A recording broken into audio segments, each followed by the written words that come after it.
Puji Tuhan, Bapak Ibu yang diberkati oleh Tuhan, kita bersyukur buat kasih Tuhan, buat kebaikan Tuhan di dalam setiap kehidupan kita.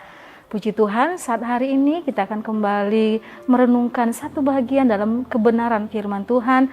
Biarlah firman Tuhan yang boleh menguatkan setiap hati kita. Puji Tuhan, tema firman Tuhan pada saat hari ini adalah bermegah di dalam Tuhan. Bapak Ibu yang diberkati oleh Tuhan, bermegah, kalau kemegahan itu adalah diri sendiri, maka akan menghasilkan dosa. Tetapi di sini kita akan belajar bagaimana kita bermegah di dalam Tuhan. Bermegah mengandung sesuatu hal yang negatif jikalau kemegahan itu didasarkan atas dosa. Misalnya, bermegah karena materi. 1 Korintus 4 ayat yang ke-7. Sebab siapakah yang menganggap engkau begitu penting, dan apakah yang engkau punyai yang tidak engkau terima, dan jika engkau memang menerimanya, mengapakah engkau memegahkan diri seolah-olah tidak menerimanya. Di sana firman Tuhan menjelaskan bahwa kalau kemegahan kita karena materi, ya, maka kita akan menjadi orang yang sombong. Karena apa? Kita menganggap kita tidak menerimanya, padahal kita sudah menerimanya. Bahkan firman Tuhan, siapakah yang menganggap begitu engkau penting?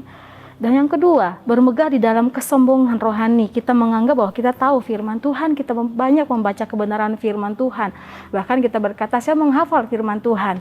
Tetapi, jikalau firman Tuhan itu kita langgar dan kita tidak menjadi pelaku firman Tuhan, maka kita adalah orang-orang yang sombong rohani. Di dalam Roma 2 ayat 23, di sana firman Tuhan, engkau bermegah atas hukum Taurat. Mengapa engkau sendiri menghina Allah dengan melanggar hukum Taurat itu? Bapak Ibu yang diberkati oleh Tuhan, tetapi di sini kita akan melihat bagaimana kita bermegah di dalam Tuhan. Kita mau buka di dalam Sakaria 10 ayat yang ke-12, ayat pokok kita pada saat hari ini. Sakaria 10 ayat yang ke-12 di sana dikatakan, aku akan menguatkan mereka dan mereka akan bermegah di dalam Tuhan. Demikianlah firman Tuhan.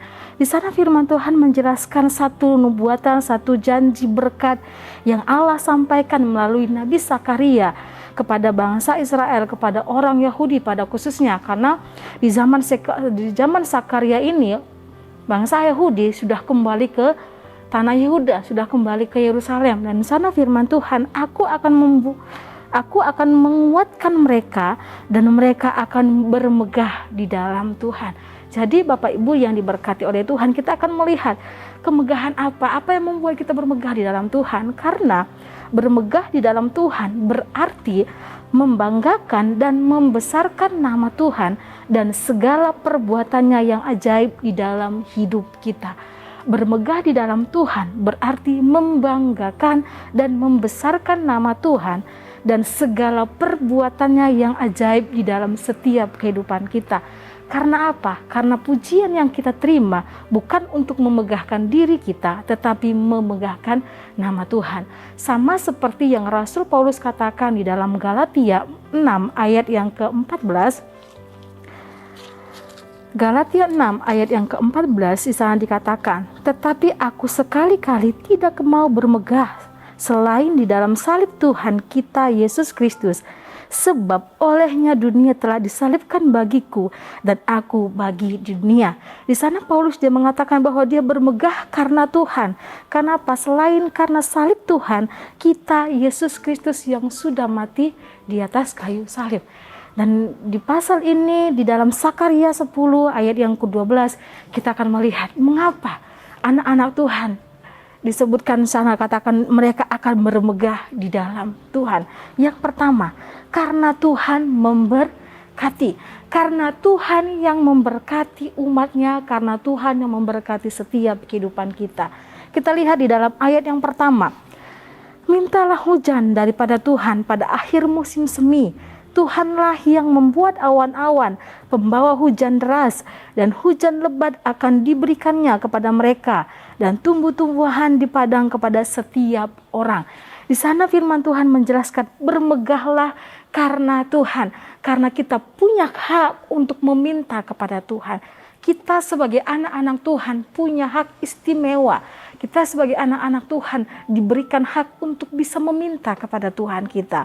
Karena di sana dikatakan, mintalah hujan daripada Tuhan, mintalah berkat daripada Tuhan. Di dalam Matius 7 ayat yang ke-7, di sana dikatakan, Matius pasal yang ke-7, di ayat yang ke-7, mintalah maka akan diberikan kepadamu, carilah maka kamu akan mendapat, ketoklah maka pintu akan dibukakan bagimu.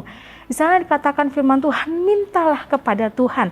Tetapi apa yang terjadi di bangsa Israel, orang Yahudi pada khususnya di ayat yang kedua, di sana dikatakan, sebab apa yang dikatakan oleh terafim adalah jahat, dan yang dilihat oleh juru-juru tenung adalah dusta, dan mimpi-mimpi yang disebutkan mereka adalah hampa, serta hiburan yang diberikan mereka adalah kesia-siaan. Oleh sebab itu bangsa itu berkeliaran seperti kawanan domba dan menderita sengsara sebab tidak ada gembalanya.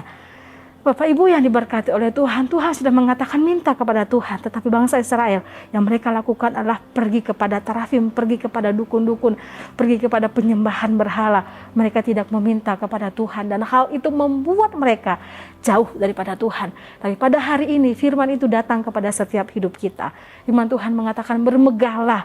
Karena apa? Kita bisa meminta kepada Tuhan. Mintalah kepada Tuhan, memohonlah kepada Tuhan, bukan kepada berhala, bukan kepada hal-hal yang lain.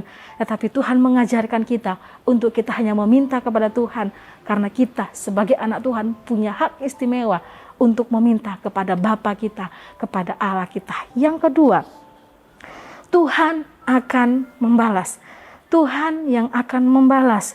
Kita kembali dalam Sakaria pasal 10 di ayat yang ke-11, di sana dikatakan, mereka akan menyeberangi laut Mesir dan ia akan memukul gelombang di laut, sehingga segala tempat yang dalam di sungai Nil menjadi kering. Kebanggaan Asyur akan diturunkan dan tongkat kerajaan Mesir akan lewat.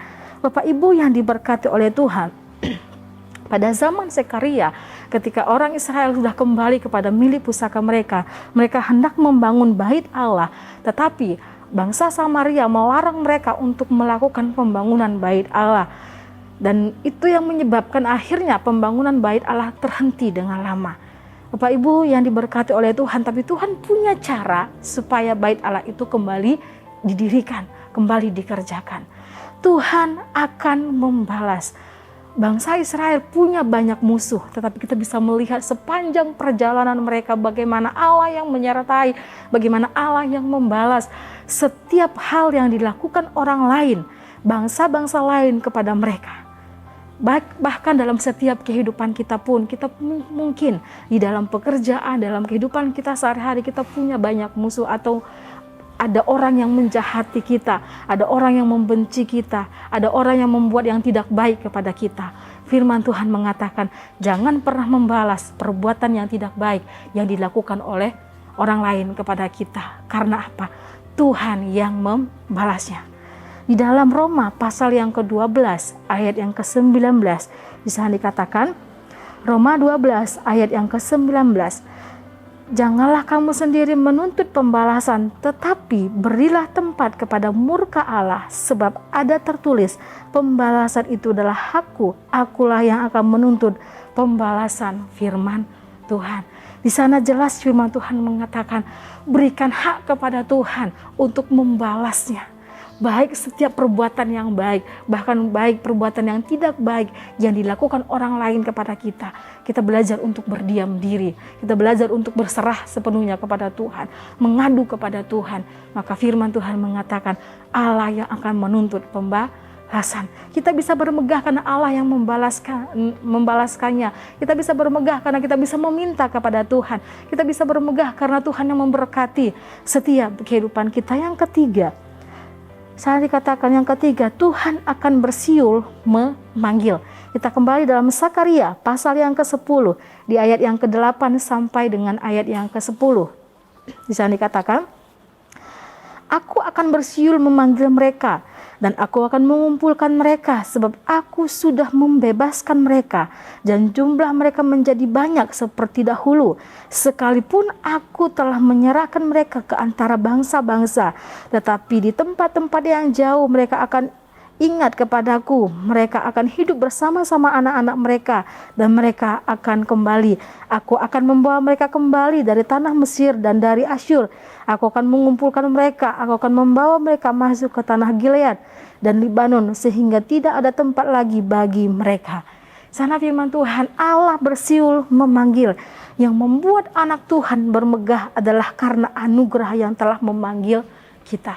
Karena anugerah yang telah memanggil bangsa Israel kembali kepada milik pusakanya. Anugerah Tuhan yang memilih kita sebagai anak-anak Tuhan. Anugerah Tuhan yang juga sudah memilih setiap kehidupan kita, yang sudah membebaskan kita dari segala belenggu dosa dengan kematian Yesus di kayu salib. Di dalam 1 Korintus 1 ayat yang ke-9 di sana dikatakan, Allah yang memanggil kepada persekutuan dengan anaknya, Yesus Kristus Tuhan kita adalah setia. Dalam 1 Korintus 1 ayat 28 dan ayat 29 di sana dikatakan, 1 Korintus 1 ayat 28 sampai dengan ayat yang ke-29. Tetapi apa yang bodoh bagi dunia dipilih Allah untuk memalukan orang-orang yang berhikmat, dan apa yang lemah bagi dunia dipilih Allah untuk memalukan apa yang kuat, dan apa yang tidak terpandang dan yang hina bagi dunia dipilih Allah, bahkan apa yang tidak berarti dipilih Allah untuk meniadakan apa yang berarti, supaya jangan ada seorang manusia pun yang memegahkan diri di hadapan Allah. Bapak Ibu yang diberkati oleh Tuhan, setiap kehidupan kita adalah orang-orang yang dipilih oleh Tuhan. Anak-anak Tuhan yang dilepaskan dari belenggu dosa, dari kuasa kegelapan, karena kematiannya di kayu salib, membawa kita kepada satu persekutuan yang indah bersama dengan anak domba Allah, kepada Yesus Kristus. Dan firman Tuhan, apa yang dipandang dunia adalah sesuatu hal yang memalukan, itu yang dipilih Tuhan. Apa yang dipandang dunia hal yang kecil, itu yang Tuhan pilih. Untuk apa? Tidak ada satupun manusia yang bisa membanggakan dirinya sendiri. Tapi setiap kehidupan kita, biarlah kita bisa membanggakan diri kita, karena Tuhan yang memberkati. Dan melalui itu semuanya, Bapak Ibu yang diberkati oleh Tuhan, nama Tuhan dipermuliakan. Kita bisa berbangga karena apa? Tuhan memberkati kita. Kita bisa berbangga karena apa? Karena Tuhan yang mengaruniakan kepada kita berkat-berkatnya. Kita bisa berbangga karena apa? Tuhan yang memilih kita. Dan melalui itu semuanya, orang dapat melihat bahwa Tuhan ada di dalam kita, dan nama Tuhan dipermuliakan di dalam setiap kehidupan kita. Nama Tuhan ditinggikan. Dalam Yeremia 9 ayat 23 sampai dengan ayat 24 firman Tuhan, beginilah firman Tuhan, janganlah orang bijaksana bermegah karena kebijaksanaannya, janganlah orang kaya bermegah karena kekayaannya, tetapi siapa yang mau bermegah, baiklah bermegah karena yang berikut, bahwa ia memahami dan mengenal aku, bahwa akulah Tuhan yang menunjukkan kasih setia, keadilan, kebenaran di bumi. Sungguh semuanya itu kusukai. Demikianlah firman Tuhan. Bapak Ibu yang diberkati oleh Tuhan, kita mengenal Tuhan kita, Allah yang memberkati, Allah yang memilih kita, Allah juga yang membalaskannya, Allah yang menyertai setiap kehidupan kita sebagai anak-anak Tuhan.